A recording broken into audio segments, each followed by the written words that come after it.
आवाम की मसाइल को आला हुकाम तक पहुँचाने के लिए सहारा कश्मीर हर न्यूज़ के साथ। जम्मू कश्मीर यूनाइटेड मूवमेंट के सदर शेख इशफाक जब्बार और साबिका कानून साज गांदरबल ने इतवार को गोटली बाग गांदरबल में हज़रत मीर मोहम्मद आलम नक्शबंदी के सालाना उर्स में शिरकत की। एक प्रेस रिलीज़ के मुताबिक उन्होंने मज़ार पर हाजिरी दी और जम्मू व कश्मीर में अमन और खुशहाली के लिए दुआ भी की।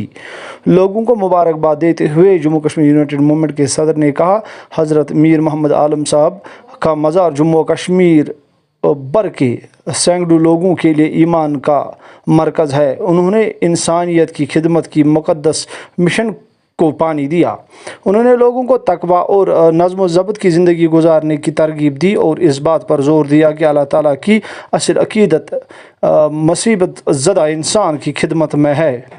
अजीम वली ने लोगों को गुरूर, गुस्सा, लालच, हवस और दुनियावी मालूमात में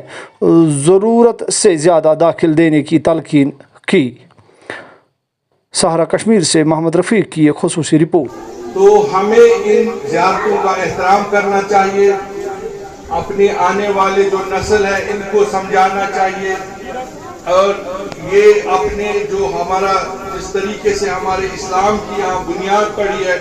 उन चीज़ों को हमें अपने नौजवानों तक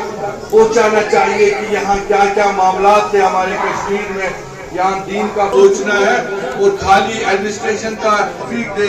और जो इन बुजुर्गान दीन ने हमें राह दिखाई है, अल्लाह हमें तौफीक दे उस राह पे चलने की। आज यहाँ हम दिन मना रहे हज़रत मीर मोहम्मद आलम साहब नक्शबंदी का, जो यहाँ हमारे बाबा वाइल गोटली बाग में उनका आखिरी क़यामगाह है और जो उनके जो इस तरीके से उन्होंने खिदमत की है इस दीन इस्लाम की और जिस तरीके से उन्होंने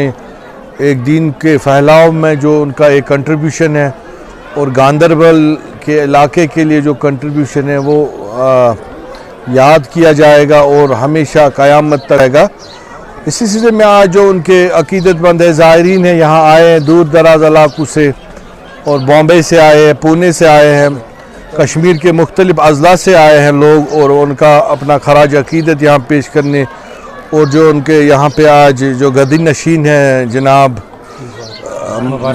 मुबारक आलम साहब, उन्होंने आज के दिन पे रोशनी डाली और जो उनके रूहानी मजलिस यहाँ हुई उससे काफ़ी जायज़ हासिल किया और ये इन सिलसिला बहुत पहले से चलता आ रहा और इंशाल्लाह चलता रहेगा। यहाँ ज़ियारत का भी हमने काम शुरू करवाया, इंशाल्लाह 1-1.5 महीने तक वो भी पाई तकमील तक पहुँचेगा। कुल मिला के हम सब को चाहिए कि जो ये बुज़ुर्गान दीन ने हमें रास्ता दिखाया है चलने के लिए और अपने कुरान और सुन्नत पे चलने के लिए, हमें उस पे अमल पैरा रहना चाहिए और इन बुज़ुर्गान दीन का जो दिखा उस पे हमें अमल पैरा एक तो होना चाहिए और इनका जो मिशन है उसको आगे ले जाने के लिए हमें जो अपने नौजवान पौध है उनको भी इसमें उनको समझाने के लिए, उनको बताने के लिए अपनी तवारीख भी और यहाँ कैसे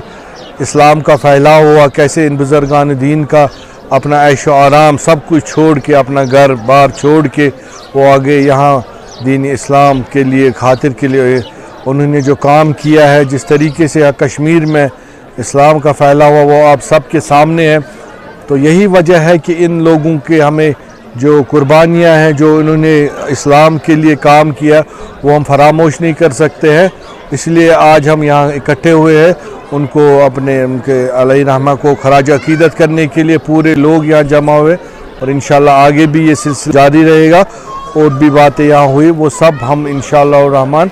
हमारा अक़ीदा है, हमारा इस पे पूरा भरोसा है। अल्लाह ताला आज हमें इस मुसीबत से नजात दिलाएगा, मुसलमानों की हिफाजत फरमाएगा। चाहे जो जुल्म इस वक्त फ़लस्तीन में हो रहा है, बाकी जगहों में हो रहा है, जिस तरह हमारे छोटे छोटे बच्चों को शहीद किया जा रहा है, हमने यहाँ दुआ की कि उनको अल्लाह ताला उनसे हिफाजत अपनी फरमाए और उस जुल्म से उनको आज़ादी मिले। जो जुल्म इस वक्त बातिल मुसलमानों पे डाल रहा है उससे हमें सबको एकजुट होके अपने इस्लाम को जब हम अपना रास्ता कहीं छोड़ देते हैं तो अल्लाह ताला की तरफ से हम पे उसको कि नाराज़गी होती है, उसको उनसे हमें दूर रहना चाहिए। और यही आज के दिन हम सब का जो यहाँ पे आज महफिल उसका यही एक बड़ा मकसद था।